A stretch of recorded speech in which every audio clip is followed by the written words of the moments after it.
Ang dami-dami mong views pero wala kang earnings. Ito na nga yung isa sa mga dahilan kung bakit.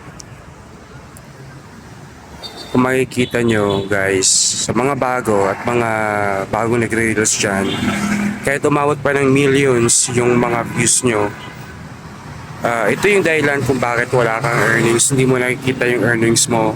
Ituturo ko sa inyo kung paano at paano mo malalaman na wala kang earnings o hinahanap mo yung earnings na yan. So pumunta ka lang sa support inbox at pagkikita mo dun sa alert, nandun yung mga videos mo. At may mga earnings ka pero hindi mo makita kasi kiniklaim na ng iba.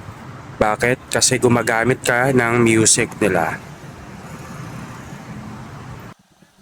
Kaya sa mga bagong nagre-reels dyan, although invited na kayo sa music or licensed music, pwede nyo gamitin